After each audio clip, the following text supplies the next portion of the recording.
What is this? This is the text message that the system generates.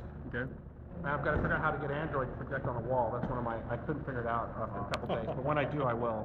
So my plan is to show it up on the projector. But you can see it's got the phone number, and it's got the shot that's required, and so you can use it for the pediatrician. So then basically the parent can just click on the phone number and dial the doc, or they can send a message back to the physician telling them they, they're really having an appointment. So you just sent out an email, SMS alert, right? And an email from that from right here. That was the actual, coming shot. So once the shot is, once you have the reminder and the shot's been given, you click given, and it gets added to the shot history below. And then, depending on where how compliant you are, the colors will change up to What the system does is sweeps on a daily basis through all the records to see if somebody is now due for a message, a reminder, and also reminders to after the date of the immunization is passed, when they should have had it, to go in and enter the information or to confirm that it's given. Okay, so that's essentially my story here. Are there any questions about what we're doing and companies and what we're up to and why? I'm curious about your competitors. Is there any competition there? The answer is I have a friend of mine who's fairly well versed. He works high up in a large healthcare IT company. And he just sent me an email saying he hadn't actually seen it like this and thought it was incredible. He's a family practitioner. So I would say to you, I hate to say the word no, because in this world there's so much money chasing so many ideas that there's probably somebody else who's got a similar idea. Right. But at this point, we haven't found anybody. That isn't to say, by the way, it's not like we're talking, it's not huge barriers here. This is a network effect kind of model. So we have to pour this thing out and get a lot of people using it, or it won't take long for somebody like Google or Microsoft or somebody to knock something out and say, what's this? It's not like magic. Our goal, though, is to create interface points where we have multiple applications that use the same underlying technologies. And so, if you become a vaccine user, then we start showing you how to use our scheduler, how to use our eligibility checker, how to use our payment engine. Or if you're an eligibility user, then we show you our other stuff automatically online as you're interacting with us. And therefore, leveraging the same core technologies and platforms to offer new products at the same pace. Essentially, that's the plan.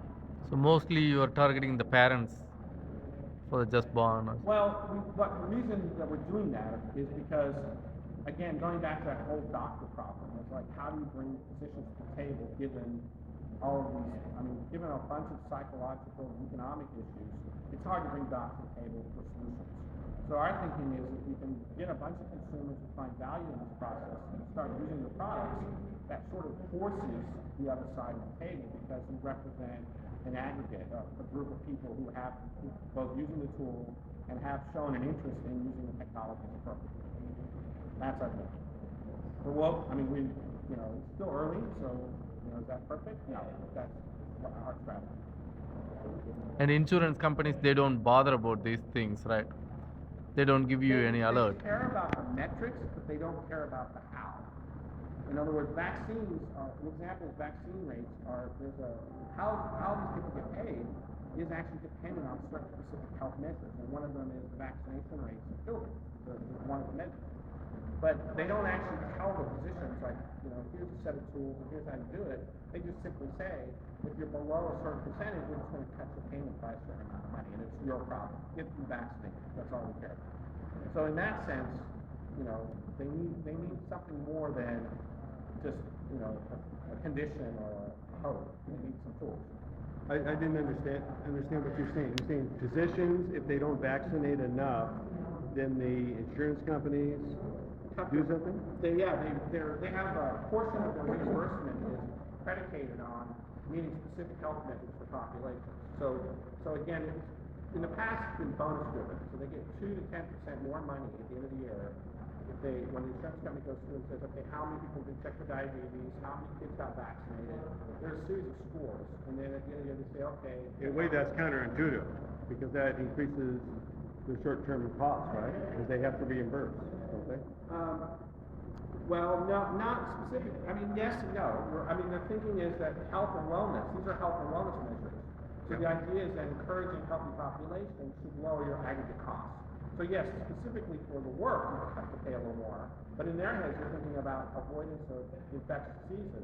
The insurance companies are. Yeah, Okay. diabetes, Sure, it's all risk mitigation. you know, it's all risk management, congestive heart failure, all these things. So yes, I mean, this is recent. We're talking 3 to 5 years. We're not Okay, talking yeah. previous to that. Okay, So yeah. there's been a movement towards the idea that they're responsible. Because the old HMOs 20 years ago, Oh, they they didn't just- want to do anything, just They minimum. didn't want to do anything, and, Yeah. and I think they've learned, I mean, again, this is, you know, and this is everyone, no, but it's, in California, it's a big initiative, and actually nationally, it's a big initiative, and they're getting more creative, so now they're actually moving the other way, not just bonusing, but if you don't meet certain measures, they're actually going to reduce your payments from what you would have gotten, so they're penalizing, not just bonusing. And this year, I know of at least 2 medical groups that are facing penalties from not meeting their scores. So, anyway. So is your lead application into the marketplace then the vaccination? Is that how you build your groundswell? That's your entry into the market? Absolutely. We think it has both social good and the easiest adoption curve.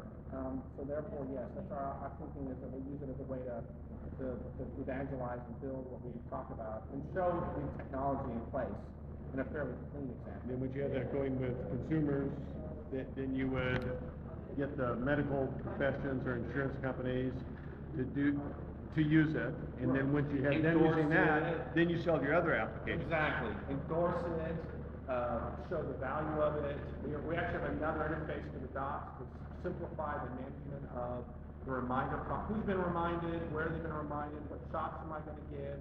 There's a bunch of tools on the other side that we have in place. So then the physician benefits as well because it facilitates their workflow. You're absolutely right. You got it. So you're looking for funding, I suppose, right? Well, you The know, basis of the VC we've been or roasted. We're actually, what we're looking for is we're looking for opportunities to pilot. So we want, you know, free clinics, places, you know, pediatric offices, anybody who thinks there's a benefit to helping patients use this product. Yeah. We are looking for foundation money. We're still sort of figuring out how to structure this in a way where our profit side and our foundational model sort of fit together. So I think what our plan is to come up with a model where supporting the vaccine, paying for the SMSs and the infrastructure on the vaccine really has a foundational grant basis. And then the parts that are not part of the vaccine process become part of the for-profit. That's how we're thinking. So raising money is less important. We got really toasted the last time when we raised money. Yeah. And so, you know, our goal is to see if we can sort of build up. I mean, why I'm here tonight is to just sort of get the word out there. How we get more and more people thinking about how to help us do this. Because as I said, I think If you get youth groups, like you mentioned, soccer clubs, somehow get an association with sports teams. right. And maybe all the kids, I don't know, they get lollipops or you give out equipment to the team if they sign up. So they get some basketball team gets basketballs or something like that. So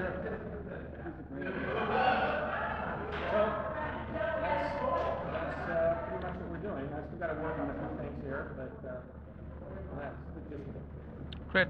Thank you, Mark.